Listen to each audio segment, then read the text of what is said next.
Hello friends, welcome to SaReGaMa's kitchen. நம்ம இன்றைக்கி பார்க்க போகிற ரெசிபி ஒரு ஸ்நாக் ரெசிபி தாங்க பார்க்க போகிறோம். டீ டைம் ஸ்நாக் எப்படி செய்யலான்ட்டு பார்க்கலாம் வாங்க. நம்ம டீ காஃபிலாம் போடுற டைமுக்குள்ளே நம்ம சட்டுன்னு இந்த ரெசிபி நம்ம செஞ்சிடலாம்.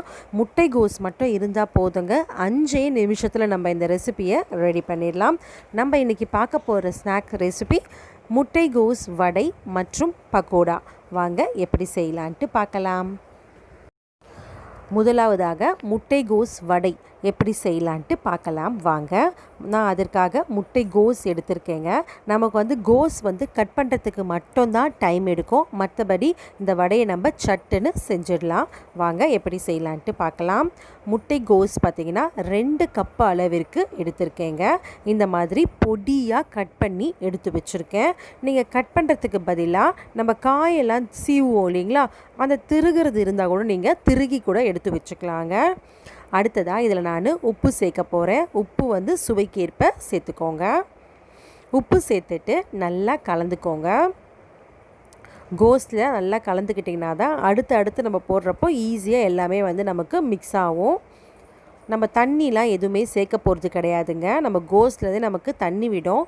உப்பு சேர்த்திங்கன்னா கொஞ்சம் தண்ணி விட ஆரம்பிச்சிடும் அது.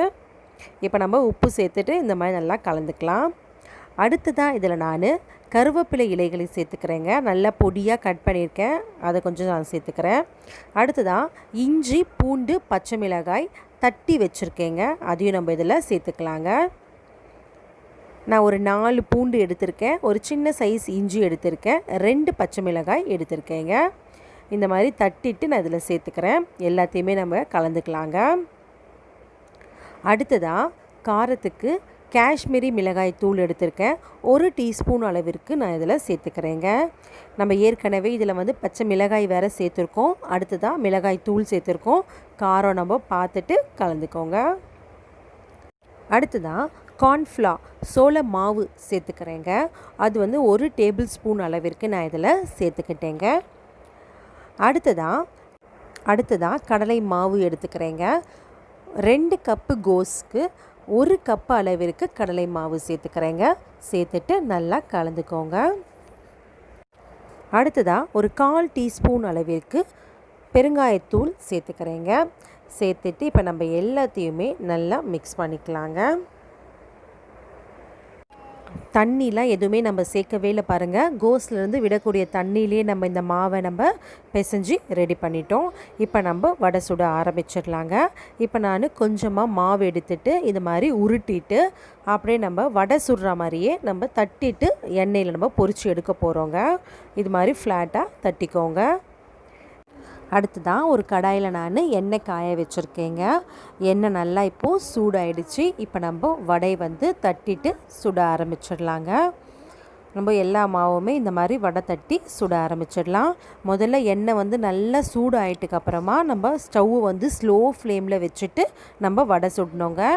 இல்லை ரொம்ப எண்ணெய் சூடாக இருந்துச்சு அப்படின்னா உங்களுக்கு சீக்கிரமாகவே கோஸ் மேலே கலர் பார்த்திங்கன்னா மாறிடும். உள்ளுக்குள்ளே வேகவே வேகாது. சீக்கிரமாக அப்படியே தீஞ்சு போகக்கூடிய வாய்ப்பு ரொம்ப அதிகமாக இருக்கும். நீங்கள் மிதமான தீயிலேயே வச்சு இந்த மாதிரி பொரிச்சு எடுங்க. உள்ளேயும் நல்லா வெந்துடும், மேலேயும் நல்லா மொறுன்னு இருக்குங்க. இந்த மாதிரி 2 பக்கமும் திருப்பி போட்டு நம்ம வேக வச்சு எடுத்துக்கலாங்க. இது சட்டுன்னு வெந்துடும், ரொம்ப டைம் கூட எடுக்காதுங்க. வடை பாருங்கள், சூப்பராக இப்போ நமக்கு ரெடி ஆகிடுச்சு. நல்லாவே மேலே நல்லா முறுமுறுன்னு இருக்குது, உள்ளேயும் நல்லா வெந்துடுச்சுங்க. இப்போ நம்ம வேறு ஒரு தட்டுக்கு மாற்றிக்கலாம். எண்ணெயிலேருந்து நம்ம வடையை எடுத்துடலாங்க. கரெக்டான பதத்துக்கு வந்தாச்சு. நல்லா இந்த மாதிரி எண்ணெய் நல்லா ஃபில்ட்ரு பண்ணிவிட்டு எடுத்துடுங்க. இப்போ நான் தட்டுக்கு மாற்றிக்கிறேன். வடை பாருங்கள் எவ்வளோ சூப்பராக நமக்கு ரெடி ஆகிருக்கு பாருங்கள். ஒன்று கூட பிரியவே இல்லைங்க, நமக்கு நல்லாவே வந்திருக்கு வடை.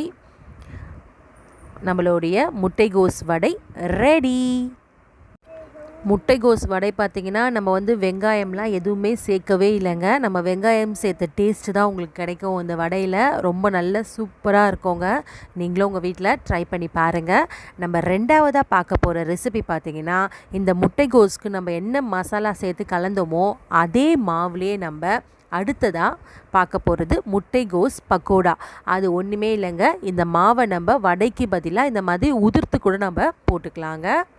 இன்னும் நல்லா டேஸ்ட்டாக இருக்கும், நல்லா மொறு மொறுன்னு வருங்க. இந்த மாதிரி உதிர்த்து போட்டிங்கன்னா நம்ம வெங்காயம்லாம் பக்கோடா போடுவோம் இல்லைங்களா, அதே மாதிரி இருக்குங்க இந்த முட்டைகோஸ் பக்கோடா.